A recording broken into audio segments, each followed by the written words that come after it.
Hi everyone, welcome to today's live. I am excited to be here.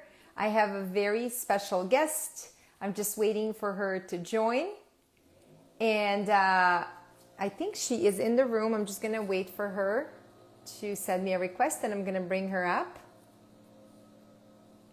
Okay, let's do this.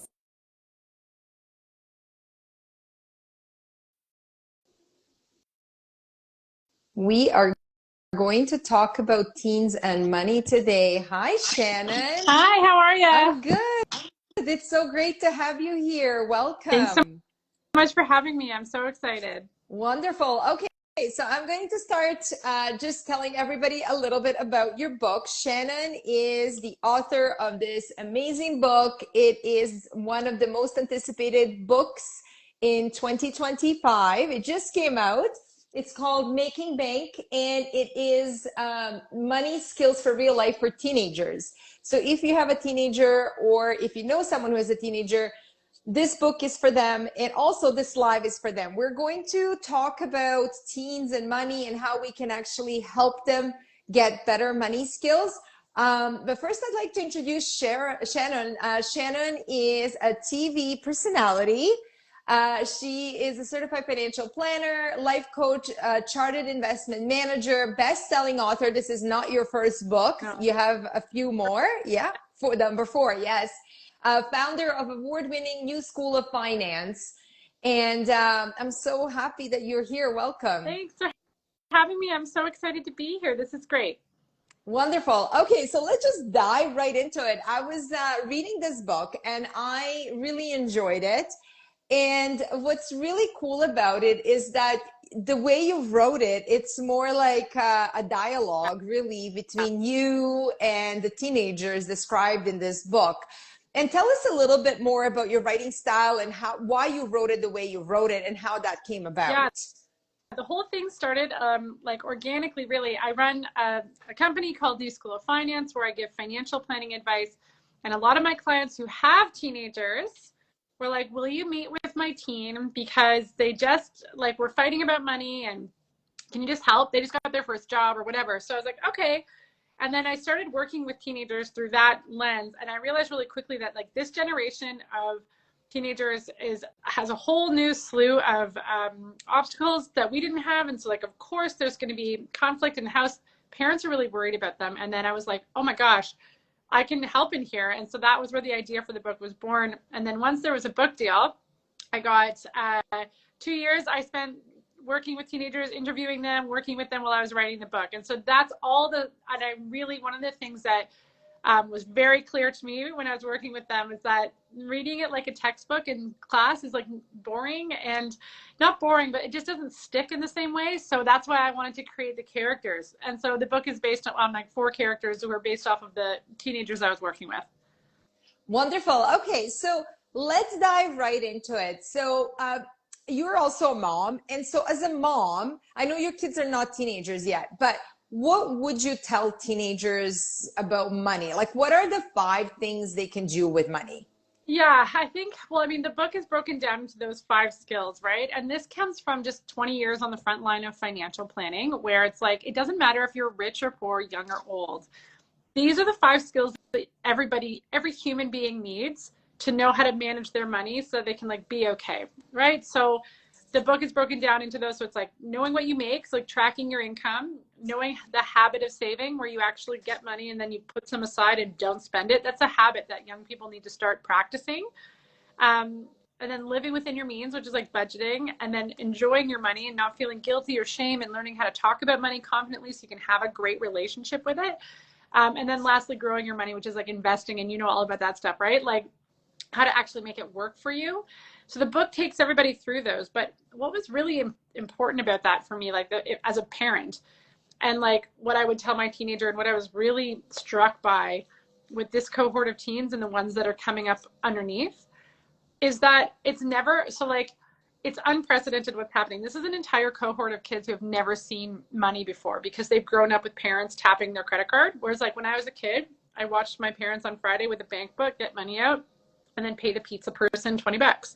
but they haven't seen it. So it's a conceptual thing, which is hard for a teenage brain, number one.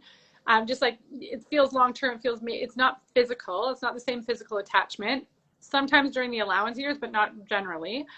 And number two, it's never been easier for spending money on a credit card, tap technology, or day trading on a phone. And that's all coming when they turn 18. That's unprecedented. So it used to be you would become 18 and then you could get into trouble, you get your first credit card, but there wasn't tap technology, and that's hard. And now as well, you can like make a day trade on a penny stock from your phone. And so I really think it's important at this point to get kids practicing good financial habits earlier. So when they're handed that power, they don't learn the hard way. So then that's a great point. And when you say, let's help them maybe start practicing these financial skills earlier, would you suggest that parents practice these kids earlier with real money or with debit cards? I think both. If they're younger, real money, because it makes it physical. So for example, like kids under 10, the grocery store is the best way to like teach your kids about money. It's honestly, you take out cash. I know every parent's going to eye roll because they're like, I want the points.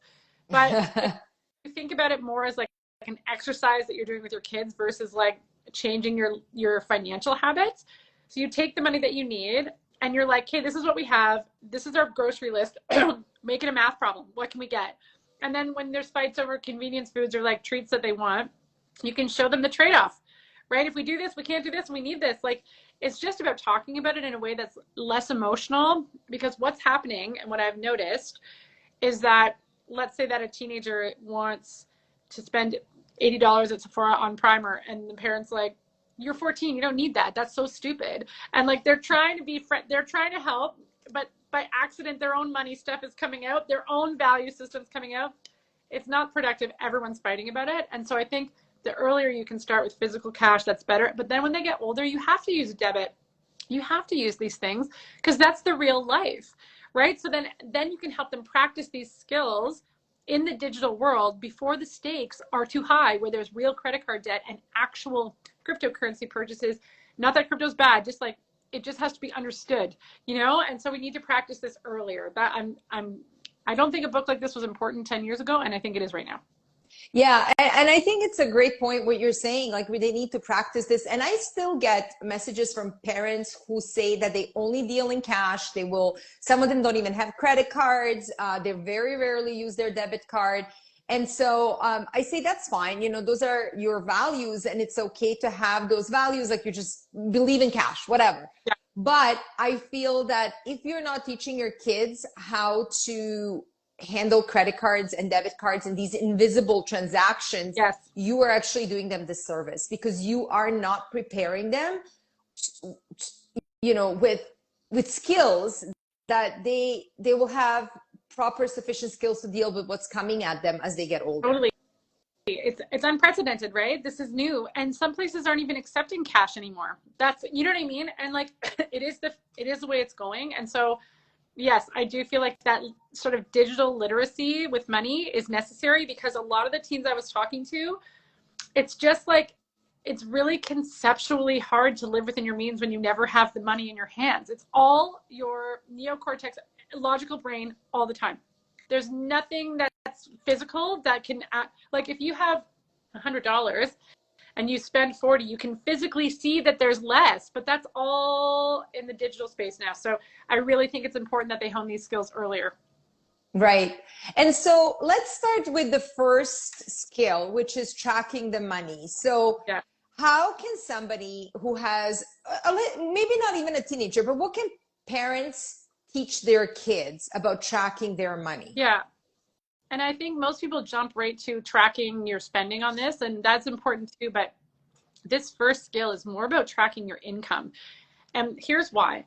When I look at my adult clients, one of the first things we do in every financial plan is figure out what's coming in, right? How much do you have? That is like the number one question. You can't answer, can I afford this, if you don't know how much money you make. And so a lot of the teenagers I sat down with, I'm like, what do you want to get out of today? You know what I mean? And they're like, I want to save up for whatever. And it's like, okay, well, can you afford that? Well, I don't know. That's what I want you to tell me. Okay, well, what do you make? I don't know. And a lot of teens are gig economy workers, right? They don't know how many shifts they're going to work. They don't know this. And adults are also we have money that's coming from different places. Sometimes it seems like there's a lot, but then we're broke, we don't know. So the first thing, anyone, doesn't matter if you're a teenager, if you are an adult, if you're rich or poor, it does not matter. You need to have the skill set to sit down, look at all the ways you make money, and then predict, huge skill, and that's what's in the book. What are you going to make for the next little bit of time, right? Because we know what this paycheck was, or we know what this month was, but what do you think it's going to be? Because that's how you plan. What do I think is realistic for the future? And with teenagers, I didn't use more than 4 weeks because they can't know what their income is going to be 4 weeks from now. But like with an adult, it would be like, hey, what do you think you're going to make for the next quarter or the next 2 quarters or something like that? And then you make a plan within that. So that's like the number one skill that we all need is, what do I make and what do I think I'm going to make? We need to know how to do that because we cannot start a financial plan without it. Right. And so for some teenagers, it's really tough. Well, I guess even adults, it's really tough to predict that. So I think in your book, you have David, yes, who was a hustler. He had all these side hustles, and you actually helped David predict what his income is going to be in the next 4 weeks. What kind of advice would you give to other teenagers, let's say, who are watching this, or maybe parents that have teenagers? How can teenagers that don't have a regular, steady part-time job, but do, some babysitting, maybe they mow lawns for neighbors or walk dogs or whatever, what's the quickest way for them to predict their income? Yeah, this is literally chapter 1. So, because I think it's the hardest, I think you nailed it. I think it's the hardest one to do, right? So I map it out, and I literally think it's something that you have to do either on a piece of paper or on an Excel spreadsheet, because there is no app that's going to, there's lots of financial apps for sure, that's going to predict for you though. Like, do you know what I mean? Like, it doesn't know who you're babysitting next week. And so that's all your brain that you have to do manually. And I also think there's a power in learning how to do that. So it would literally be like, I have a downloadable spreadsheet. You would download it. You list all the ways that you make money. And then you think, okay, what is that? What do I have to pay taxes on that? Which a lot of young people do not, but like that would be a question that you would want to make sure, right? Okay, so what do I actually take home from that when I do that? And how many in the next 4 weeks, how much of that line item do I think I'm going to make? So for example, with David, it's like, I am babysitting this kid named Sunny. Okay, am I babysitting Sunny in the next 4 weeks? Yeah, I'll babysit Sunny like 4 times and I'll make $30 every time I do it. Okay, so that's 30 times 4. Great, that's there. And like, okay, am I going to walk that dog? Yes, I am. I'm going to do it twice. And so you literally map out what you think is going to happen, and then you get your after-tax take-home pay. Right. So that's wonderful. And thank you so much for that. And we have some questions. People are asking, what is the name of the book? The name of the book is Making Bank by Shannon Lee Simmons. It is available everywhere. The book just came out. It is called one of the most... It's I just found out. Officially a bestseller. Yay, congratulations. That's exciting. That's very exciting. A great book for your teenagers, and not just for teenagers. I know that I have parents that follow me who sometimes struggle with money themselves. So this is a good book. If you're looking for that like entry level way of explaining money, this is a good place to start. Start with kids books, start with teen books, and then work your way up. So that's great. Okay, so let's move on to skill number 2. Skill number 2 is saving money. So can you tell us how should we teach our kids about saving money, and like what are some steps that we can all implement? Yeah, I think the first thing is to really teach them, and I do this in the book as well, the difference between short-term saving and long-term saving. Teenagers only care about short-term savings, and that's totally okay. That's great. But I think that they should know that there's a difference. So like, for example, I walk through like short-term saving is like, you want to buy those sneakers, you're basically not spending all your money this week so that later you can spend it on something big. That's a short-term save. And an adult example of that would be like a vacation or something, right? Like you're stashing money today to spend it later. And long-term savings is anything that's going to improve your net worth long-term. And for teens, I found this with the older teens I was working with. They are the first ones that care about that because they may be paying for school, and that I would consider a sort of long-term thing, because if you're going to school, that's going to improve your future cash flow. That's your biggest asset. So introducing that. And for parents, I'm always just like, it's not about percentages. Those can be helpful, but really when it comes to what I think we're trying to accomplish with teenagers and saving is getting them excited to practice the habit of saving. So who cares if it's $5 or $50 or whatever? Are they getting money and putting some aside and not touching it? That's the habit. That's the skill that we're trying to practice and build. And you can start small and bigger and bigger and bigger. And just like you would for an adult, small wins are huge. So I have a lot of parents too where, they map out what they make, step one. And then it's like, okay, well, what do you want to save for? So like, what is it that you want? You want those sneakers? And I had a lot of parents as well motivating their kids, which I thought was really clever. I put this in the book too, is really good examples. Like, okay, I'll match what you save. So you meet this, I'll match it, but I'm not giving you $1 if you don't match it. Like if you save $5, then that's all you're getting from me. So that the team feels supported, and also like it's possible. They just don't make that much money, right? So like if the thing is big, they need some help probably, but it's like that's how you can find that middle ground. And I think most parents that I spoke to just want to see their kid learning the habit of saving, like just understanding it and then getting the win from I didn't spend the money then and I got to do this thing that I wanted. So really harnessing, like I think looking at short-term savings for teenagers, like, and the big expensive things they want as an opportunity to motivate your team to save. Because it's otherwise it's too far off, right? So that would be like the big thing is like, how do you motivate them? How do you help them? And how do you do it? They need to have small goals that are actually going to get them what they want. And they need that feeling of a win so that it's like, oh, that wasn't that hard. And also I got what I wanted. That once you start that habit cycle, then it gets more and more exciting.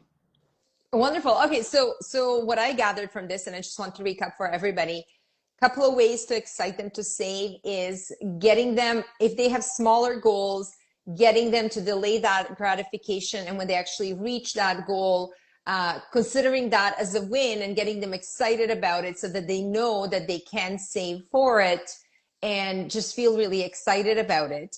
And then the second one, what I heard was that if you're a parent and your child is saving for something big, in order to motivate them, you can actually match their savings. If you can afford that and help in that way, it's a really great way that you feel like you're helping, and they also can get the thing they want, because otherwise it might not happen. Wonderful. Anything else that people can or parents can use to help their kids, get excited about saving? Yeah. So I think, those are getting them what they want and helping them along the way, I think is important as well. And it depends on how your kid makes money. So the actual logistics, and I tackle this in a couple of different ways in the book because everyone has different money. So like if you're using checking accounts and you might have an app on it, like Mido, for example, where you can like set a savings target. So you can start using digital apps that help with money management, or kick it old school. If you have a kid on an allowance who is getting cash, then you can act like their employer and sort of fake payroll deductions where you're like, cool, let's say that it's $20 and you're like, I'll keep 5 here and you get 15. And then in 4 weeks, I'm going to give you this. And then you can do the thing or whatever amounts of money it is. But you can sort of fake that payroll deduction, that habit of savings for them. And you can do that with cash, or you can do it online in your own savings account. The issue is sometimes like teens can't always open a savings account, right? Like the technology is changing. So to make that, I think, a little bit more possible soon. But that was a huge hurdle, is that a lot of the teenagers that use checking accounts were like, I want to put the money I'm saving somewhere else so it's not in my checking account because I keep spending it. But I'm not old enough at my bank to open up an account yet. I'm under 18. So then it was annoying, right? Then it looked like, oh, okay, well, am I pulling out money and then saving it? Like, what am I doing? Am I just, again, with the mental load? So I think that's one of the big hurdles. And I think that's where like an app can help. And I'm really hopeful because there's a lot of fintech companies in Canada that are starting out right now that are starting to like have this sort of like ability for teens to separate their spending and their saving money with an actual savings account. So that's new in the last like 2 years. That's new and exciting. I feel like I wish, even just for adults, that more of these fintech companies in Canada would be able to help us separate our savings into different categories. Like, I know that in the US, sometimes with one bank, you can open up, like you have one checking account, but you can open up 20 savings accounts, which is fantastic because you can really organize your money and have, your emergency savings fund in there and your sinking funds and everything else. And so I think it really helps stay on top of your money. Yeah. So I hope that, maybe down the road we get the same thing in Canada. Same, because you kind of just have to fake it with your teen right now, right? Like they have to fake it somehow. I had one family, the teenager would e-transfer their parents the savings on payday when they would get their paycheck, and then the parents put it into a high interest rate savings account for them in the meantime, and that was what they had to do, right? Move the money. Yeah, yeah. I mean, my kids have savings accounts, but it really is a pain. Like moving money, sorry, between those accounts is a pain because I'm also involved. And anyways, it's a whole process. But okay, let's move on and talk about spending money. So what are the things that teenagers should keep in mind when it comes to spending money? Yes, spend the money that you have and not the money that you saved. That's it. Like literally, no, like live within your means without hating your life. And I think this is where I want a lot of empowerment for the teens. This is where I found a lot of the conflict between parents and teens is what they're spending money on, which is truly an age-old thing, right? Like parent doesn't approve of what you want to spend money on. I think it's problematic because I think life is expensive. And what I've really noticed with this cohort as well is that social media has really ratcheted up the cost of living for a teenager. Like what they think is like normal teenage is shocking to the generation above and even 10 years before. So for example, like I keep saying Sephora, but it's a big one, and Starbucks. I say this not to shame a teenager, but this is what's normal for teenagers. That's what they see online. That's what they see their friends having. And so, but that's like very expensive stuff, right? And so I think something to keep in mind with spending is that trade-off that we were talking about, like you only have this and you have to make it work. So I really walk through an example of this in the book that is like looking for almost like Marie Kondo, like what sparks joy, leave that and cut the rest, because you're not going to be able to do everything that you want. So like, is the Starbucks actually the most important thing to you, or is it the movies with your friends, or is it actually the clothes? Like, what is the most important thing or the video game or the skin or whatever it is, what's the most important thing you want? I have them go through and like rate it out of 5. And then it's interesting. It was really interesting for me when I did this with some of the teenagers. There's a lot of things that they spend money on that they were like, that's a 1 out of 5. I actually don't even like that thing, but I spend it on it every week. And so that mindfulness around like, oh, I'm spending this mindless money at the caf because I'm bored at school. I'm bored. And so I'm going and buying a cookie, or I'm going to the vending. I'm doing something. I don't care, but it doesn't make me happy. I'd rather not. So bringing that sort of awareness and attention and giving permission to spend money on the things you like, and looking actively to stop spending money on the things that you're just like, ugh. And that was a really powerful exercise. That's a powerful exercise for my adult clients. And it was really impactful for the teens, which I wasn't sure if it would be. And it really was. I didn't realize there'd be so much, quote, unhappy spending, but they're just like us. Like they spend money and sometimes they're like, oh, I wish I didn't do that. You know what I mean?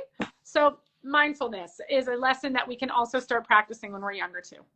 Right. And I love that. I really agree. I think spending is not bad as long as it's mindful. And I think it's really important to spend on things that bring us joy, which is something that you talk about in this book. And I'm really happy to see, because a lot of times, sometimes people think that all spending is bad. And I don't think that's really true. I think that we should enjoy our money as long as we enjoy it responsibly. And so to your point, I know with my daughter, and I have 2 kids, different money personalities. One was born as natural spender and another one was a saver. And sorry? They are so born with their money personality. Grew up in the same household. I've been teaching them the same stuff. And I have to say, like, my daughter has really come a long way from being a spender. And so I know, because she's a teenager, she will be 16 in the last couple of months. And I know that a lot of her friends, they buy Starbucks, they'll go to the mall, and everybody's going to go to the food court. And she has learned to make different choices over the years. And I guess it was mostly like through the conversation and also me modeling certain behavior. But she does say, she's like, I'll only spend on Starbucks once in a while. She loves their drinks, she likes them. And she does realize that a lot of them are like really sugary drinks. And trying to stay fit. So all that takes, it impacts her decision making. But when she's going to the mall, she has this thing now. She's like, I make sure I eat at home first, and I eat really well. Like I eat a full meal. And she's like, I'll bring a granola bar. Yeah. And she's like, here are my friends, like they're eating burgers and whatnot. And she's like, I'm eating my granola bar. And she's like, if I'm really hungry, I will buy food. But she's like, I will not go there and spend $20 on a meal, because the way she's thinking is like, that's the $20 I can spend at Sephora, or I can spend at Lululemon. So, because that's more important to her than these meals, right? And especially because these are not really the healthiest meals anyway, because she's trying to stay fit. So we've come a long way. But honestly, I mean, I can see how this applies not just to the kids. I mean, it applies to the adults too. We all need to take inventory on what we spend our money on. Yeah. Yeah. And I think what's really powerful about that is like the awareness of it, right? So your daughter is like, I'm aware that this is something that I'll spend my money on that is not going to make me as happy as that. So I'm happy to say no. I think where that mindfulness is important is that it stops you from feeling broke, right? You're saying no, but it's on purpose because you're excited about why you're saying no versus saying no because you think you're not allowed. And those are different things. Those are totally different motivations. Right. And I also want to talk about, now that we're on the topic of spending money, I want to talk about borrowing money, because you do talk about that in your book. And by the way, if you're joining us right now, we are talking about Shannon's book, Making Bank. It's a new bestseller for money skills for real life for teenagers. It's available everywhere. You guys can get it. And what we're talking about right now is certain things that you can implement right now to teach your kids about money. Feel free to ask us questions, pop them in the comments, and we will answer them for you. And right now we're moving on. So we talked about tracking our money, saving our money. We're talking about spending money. And I want to talk about borrowing money. So you talk about in your book, I think it was David who overspent. Yeah. You talk about borrowing money. So can you talk to us a little bit about that? Like, how should we approach that with our teens? What do they need to know? Yeah. So again, this is born from my what I've been seeing with the kids that are they're in their early 20s, with the young adults who are in their early 20s, who have gotten themselves so fast into credit card debt because of how fast you can buy something with a finger. You just have to tap your phone and it arrives. Do you know, there's not even a sober second thought. And that's when it dawned on me that like, oh my gosh, now when I was a teenager, you'd still learn with credit card, but it just wasn't as easy to get into trouble. Now it's exponentially easier to get into a bad situation. So I do think that we need to be mimicking this idea of debt earlier than 18, so that by the time they get their first credit card, they are understanding what debt is and how long it takes to pay back. Like, it's an instant thing that you get it, and then it's really annoying. So it's the annoying part that you want them to feel. And so mimicking that can look a couple different ways. So I tried this out with a bunch of the parents that, when I was writing the book. And what's really been impactful is there's something expensive that they want. Video game consoles are a classic example of this. Because they're very expensive, right? Like, they're big and they're expensive. So in this example, let's say that, David was saving up, only had a fraction of it. So the mom was like, listen, I know you want this now for the summer. Like, I get it. I'll lend it to you. This is not me buying you this. I'm not buying it for you. I will lend you the extra $300, but like, you owe me. And so like, map it out. How are you going to pay me back? And so I worked through with their budget, like, okay, we're going to map it out. And then it went on the fridge, like a check mark, like an allowance chore board almost. But like, did you make your payment to your mom? Did you make your payment to your mom? And like $20 a week, $20 a week, $20 a week. And then if the deal was the consequence, because they can't really compound interest. And we did have a couple parents do that. I actually think the real pain was like, they lose access to the thing, right? So cut off the video game, take away the thing that they've bought or something like that, which sounds hardcore. But at the same time, I think cutting something off is, I'm a parent too, is unkind when it's a surprise.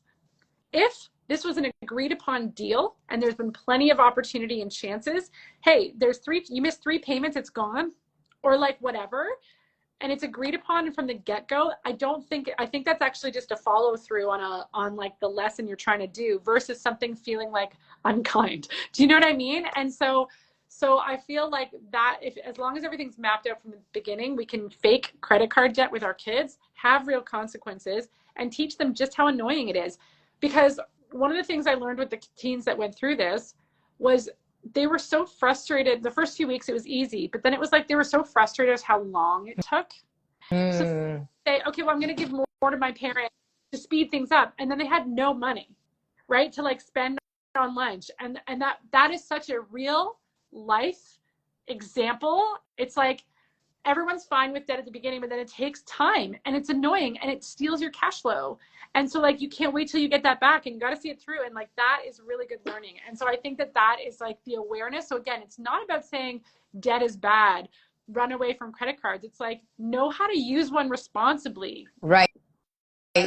Yeah, I totally agree with you. A lot of times, I have this conversation with parents, and I actually put my kids as authorized users on my credit card just so that I can teach them how to become smart with credit. And Wow. our son is going to be 18 and our daughter will be 16 soon. So I'm teaching them. But I try to explain, and it's so interesting because it's a generational thing. And I think in your book, I want to love this. I have to read it. You said before credit cards were invented, you waited and you saved up. It's a problem grown-ups also have, not being able to wait. No delayed gratification. We all struggle with it from time to time. And that is so true. We used to save up for things, but we don't anymore. And I don't think it's a bad thing.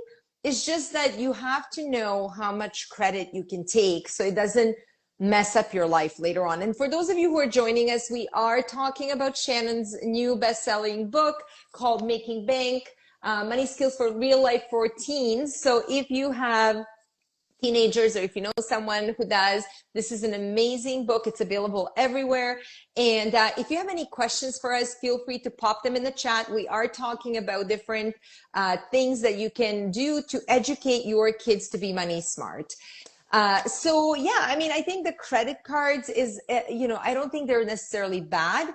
I think they can be good and bad. And it's all about how we use them. The one thing that was really interesting to me over the last few years when I was working with teenagers, and I'd be curious to know your take, because you just said you co-signed with, like, your kids have access to your credit card. A lot of this research that I was doing started because that was becoming a conflict piece in the house, because the kid had access to the credit card and could just tap it on their phone. And then they would be spending money that the parent was like, what the heck? Like, you know what I mean? What? I wanted you to be able to spend some money to go to the movies, but I didn't say okay to all that, and then it was like too late. And then there was arguments, and then it was like, okay, well, they don't want to cut you off. So like, it's like a lot of the boundaries around if the kid has access to credit, actual credit, where is the boundary between this is cool and this is not okay anymore? And like, how do we navigate that? So I tackle some of that too, because it was like, that's a real thing that happened. Yeah. So I can share what we do in our house. We do have a question here from Alexis, Realtor. Is this a good book for guidance on creating a financially literally for middle school or high school students? Yes, I would say that's exactly what it is. Yeah. Yes, Alexis, that's exactly what it is. Perfect. Okay, so for us, what we did, this was a couple of years ago. I have RBC credit card, and I ended up getting my kids on as authorized users, and that was so confusing to the people who worked at the branch. I had to go through so many different levels of approval, and I find that the banks are really not as flexible to, I guess they're not changing with the times. The times are changing. We're moving away from cash, and we really need to teach our kids about all these things. And the banks are just not, they're lagging. They don't have the processes in place to help us implement this for parents. Yeah. And so I went into the bank, and they were so shocked that I was doing this. And I had to like go through different levels of approval. And then I said, okay, I have a fairly large credit limit on my credit card, almost $50,000. And I'm like, I don't want my kids having access to $50,000. So I only gave them $200 access. And, but last year, our son was doing a summer camp in France, and we gave him cash, But I was like, you know what, just in case if there's an emergency, I wanted him to have $500 access. So I upped his limit. But it was really interesting because he was in Toulouse, France, and there, like, they were not accepting cash. Yeah. So he primarily ended up using the credit card. And so our rules are that pretty much, like, if they spend anything on the credit card that relates to household expenses, like sometimes I'll ask them to go to the grocery store because now our son drives, and Yeah. they'll buy stuff for groceries or whatever. Obviously that's something that I'll pay for. But if it's like for, their lunch with their friends, or, something that they bought for themselves, they have to pay it. And I would say every few weeks we go through it, and, I pull it up. Unfortunately, this is another thing that really is annoying. The credit card statement that we get, it's all one Yes. credit card statement. So everything is grouped together. And I was like, this is not what I wanted. I wanted to show them. I'm like, this is your credit card statement. This is what you spent. This is how much your interest is. So, Yeah.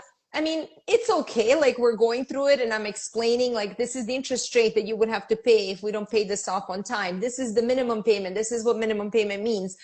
And so every few weeks we go through it. We add up whatever is mine that, they bought for me, and whatever is theirs, like, they just pay for it. But again, it is so complicated because, again, as I said, they have checking accounts, they have savings accounts, and it's like moving the money. It's so convoluted. Like, this should be more simple. Like, I feel that we as parents, we need easier tools to use to be able to teach our kids these skills. Yeah, I agree. And like that's the thing. And if they can't pay it back, right? So you're like, oh, this was $300 of this month or $200 this month. And they're like, well, I don't have it. That's the moment where it's like, okay, we need to like sit down and like you're like, and like budget it again. You know what I mean? Because that otherwise it's stressful. Yeah, yeah. Yeah, absolutely. And oh, there's another question there. I think Alexis is asking, at what age did I add them? So our daughter was 14, our son was 16. And the Yeah. only reason why I add them, so I don't think it's an age thing. I think it needs to be responsibility thing. Yeah. I've been teaching my kids about money since our daughter was 4, our son was 6. So I know that they're pretty responsible when it comes to Yeah. money, and we have really good conversations. I can see how they're handling their money. And also it gave me comfort to give them a certain credit limit. Yeah. Because I was like, okay, they're not like, I'm okay, like, even if they mess up to $200, I think I'll be fine. Yes. Yeah. What do you suggest for something like that? Like what limit? Yeah. With totally parent dependent. So you said the exact right thing. What is the amount of money that I think up to 500 is probably more than enough, but anywhere between like 0 to, or like from 100 to 500 is based on your own personal comfort level, right? Like, so what is the amount of money that you think, no matter what, if they racked it up, I could handle it? I think 200 is great, because I think it's just enough that it could be a month like a month or so of spending for a teenager, you know what I mean, and what they might make from their job. But it's not so much that they're almost guaranteed not to be able to pay it off. Like, if you start going above 200, unless they've got a really good job, that's going to be really hard for them to pay back. Do you know what I mean? Like, really hard. So I would say between 100 and 200, to me, from the teenagers I worked with, that feels realistic, that they could earn some, pay that off. You know what I mean? Like, they could make it work within their own economy. Right. And I think we have a comment here from Ella Bella 333. So I'm actually curious what you think about this. So she says, maybe a suggestion, let the teen have a reloadable credit card and work backwards. For example, they have to keep the balance back to $200 or $500. What is your opinion on that? I think that's great. It would be the same thing as like what some of the parents did, where they like give the money and then they pay them back. All of these are ideas. It doesn't matter if you've made them an authorized user with a limit on your credit card, whether it's a prepaid credit card, or whether you just give your kid money and make a chart on the fridge. Again, depending on their age, the older they get, the more real life you want to make it. And the younger they are, the more like sort of like physical you could make it. The idea is the same, is that here's the thing that you want, and then you have to pay it back. And so what you have to do is, whether you pay it back up to 500 on a credit card, whether you pay it back to me and you miss it as a parent, or whether it's like, hey, this is your spending this month, now transfer me the money. Like, you know what I mean? They have to make good on it. What the parent needs to get clear on before that happens is, what's the consequence if it doesn't happen?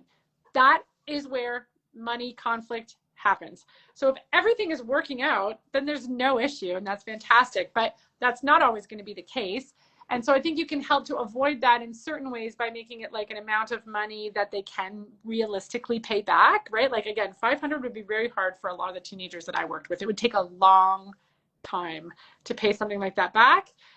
So controlling limits, I think, is a way that you can like kind of reduce the likelihood of that happening, and to make it realistic. And then talking about it in advance, like, what is the consequence if you don't do this? Right? Because you're not going to pay the interest. I'm going to pay the interest. Or like, if this was real life, you'd be paying interest. So I'll take more from you. Like, what is the consequence? And make sure everyone agrees on it before you go, because otherwise it'll be a surprise. And that's when it starts to feel not like harsh. Yeah, and I really like that. And I think you said earlier, it's not that you're being unkind, it's just that you're following through. And I think as parents, and not just for money, I know for us, we've done things before where, you know, we've set certain rules with the kids and they knew what the rules were. And you know, maybe you get like 2 warnings. You get your first warning. Okay, now we're on to second warning. After that, you know what happens. There are consequences, and I will have to enforce those consequences, because otherwise, like, you know, I'm not really doing my job as a parent. So that's just one of those. 100%.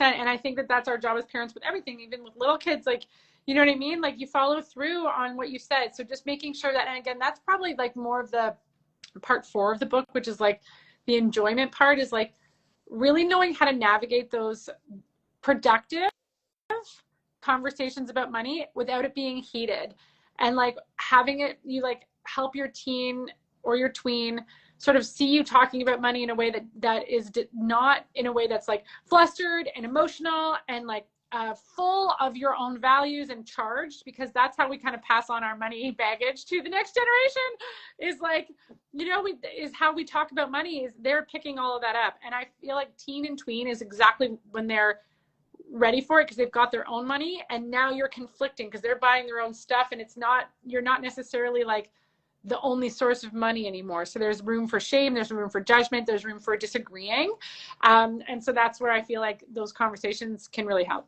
Okay, so I'm so glad that you kind of segued into this next section about enjoying your money. And I really like this. I want to talk about this more, about having these productive conversations.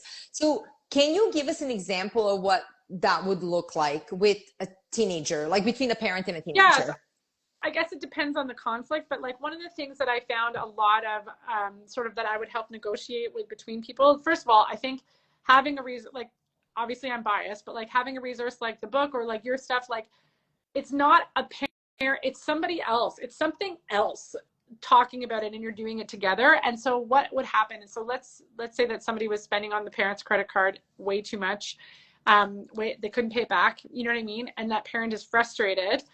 That's when a lot of the like, what do you mean you spent this much on this? What do you mean you spent this much on it? And that it's a lot of like, there's a lot of that. And like parents, we're all just doing our best. We're all just like, that's not meant to come out in such a way.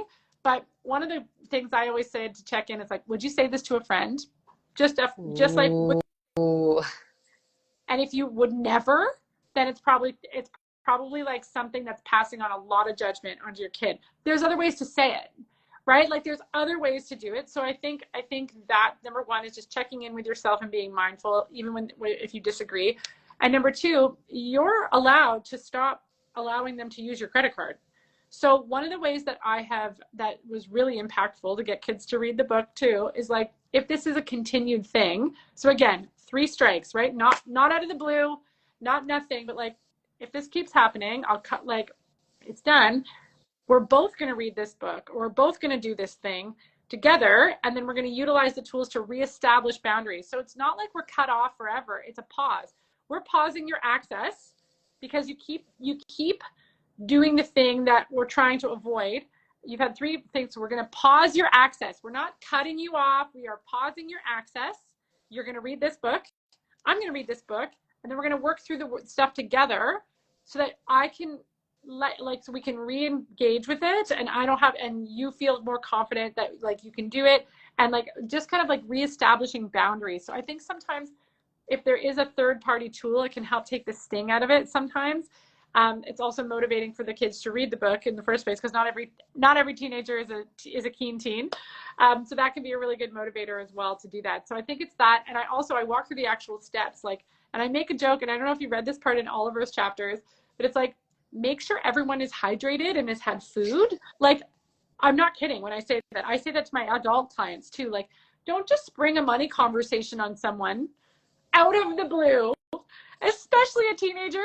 You're not going to get the answer that you want. Like, make it a business meeting, put it in the calendar. We're talking about this money. This is a thing we need to tackle. We're doing it this date. Like, make a nice dinner. Everyone's happy. And then we're going to sit down. We're going to talk about it. So like, just making sure that it's not happening in a sort of reactive way can help. I think it's important. I mean, we have pretty good money communication skills in our house, but even with my family members, like even with my husband, I'll have money dates, not exactly money dates. Like I know some people actually go on an actual date, they'll have beer and whatever. But for me, like sometimes because I'm looking at the numbers all the time, like it's mostly me. You know, I'll see something and I'll be like, I'll just call him at work. I'm like, hey, what's this charge? Like, not like, oh, what did you charge? But it's more like, are we being like somebody stealing money from us? Or like, do I need to call the credit card company or whatever? And sometimes it's in the most awkward time. So instead it's like, okay, now I've learned, okay, let me put all these charges, weird charges on a sticky note. And then let's schedule a meeting. And, you know, because, or sometimes he'll, like, cause I work from home. So he'll walk in and I'll be like, hey, we need to talk about whatever it is, like the idea that I had by looking at our financial statements or something. And he's like, okay, I just want to relax. Like, can we do that later? So now it's like, okay, let's put it in the calendar. This is when it's happening. And let's make it, you know, as you said, let's make sure we're all hydrated, make sure we're all fed. Nobody's tired. Nobody's cranky. Nobody's cranky. Everyone gets to say their piece. I think that's really important. And like with teens or in relationships, like everyone, the reason it's conflict is that no one's right and nobody's wrong. Everybody's right and everybody's wrong, and for different reasons. And so you have to be able to work through it. Right. Okay, so we're kind of coming close to the end, but I do want to talk about growing our money, which is very important. So saving is really, I always say saving is like the first step. It's really important. Growing our money or investing it is even it's like basically the next natural step. Absolutely. It's not natural. Actually, it's not natural. There's nothing natural about it. We need to be taught that this is something that we need to do. But what would you say to the parents who want to start to teach their kids that growing money is important? Like, why is it important and how do they go about doing this? Yeah, I think it's a conversation for sure in the teen years. I think when we're too young, it doesn't land as much. Like it's just a concept that's like, what do you mean?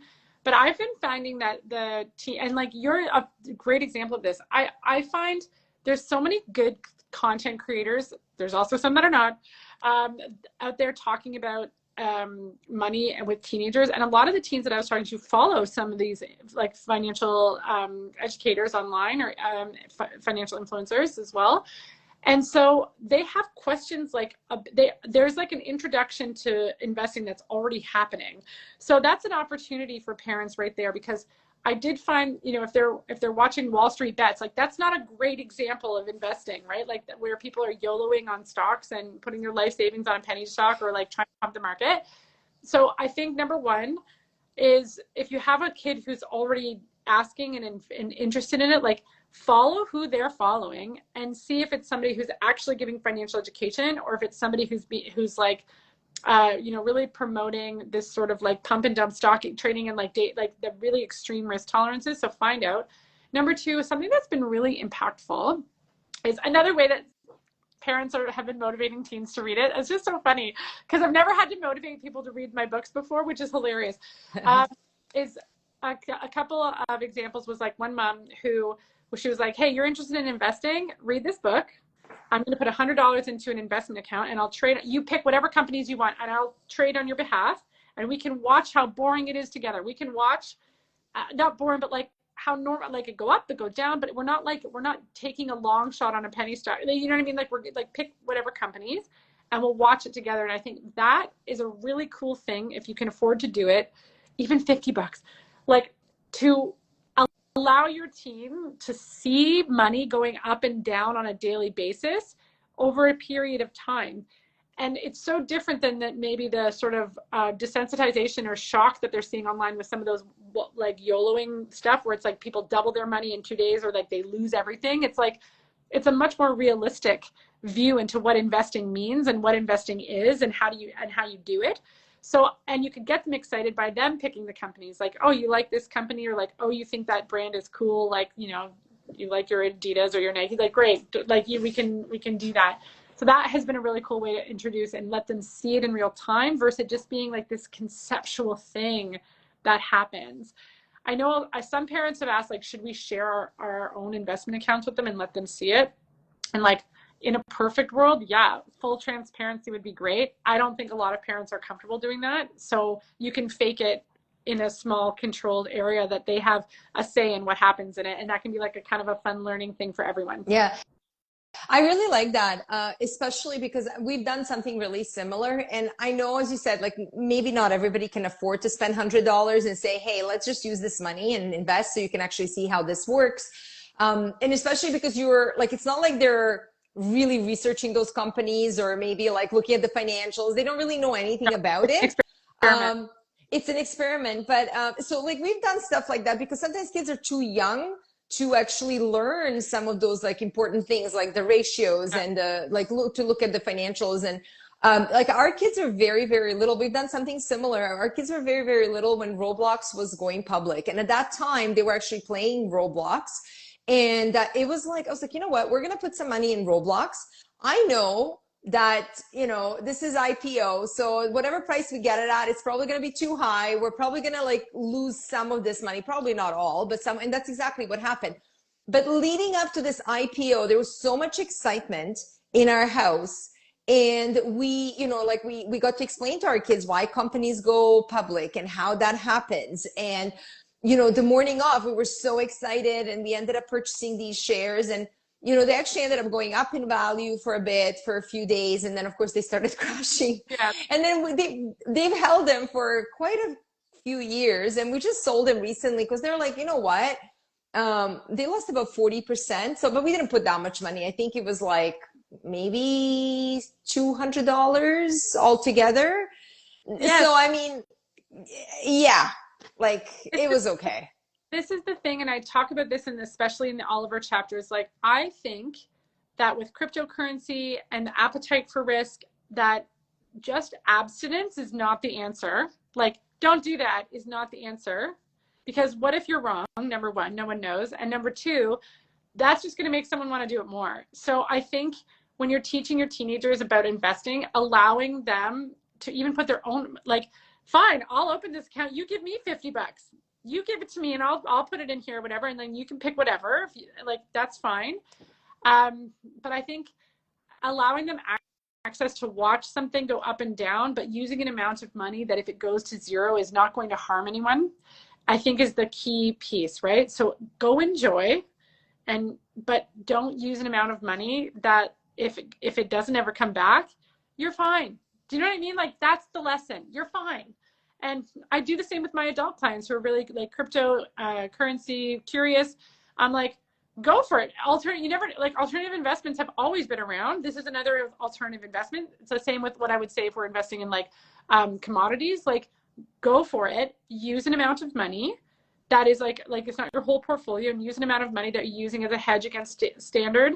And like, if it goes to zero, it's okay. And if it doubles, amazing. Do you know what I mean? Like, just use a responsible amount. Yeah, and I love that. I actually do that with my Wealthy Kids Investment Club members. We have every once in a while, we have this like 4-week challenge where they get to open up a self-directed investment a brokerage account, and then they put in a nominal amount of money, whatever they can, you know, helps them sleep at night. And a lot of times people are like overthinking it. And I'm like, no, I'm like, just put in $50, $100. You can buy fractional shares, whatever.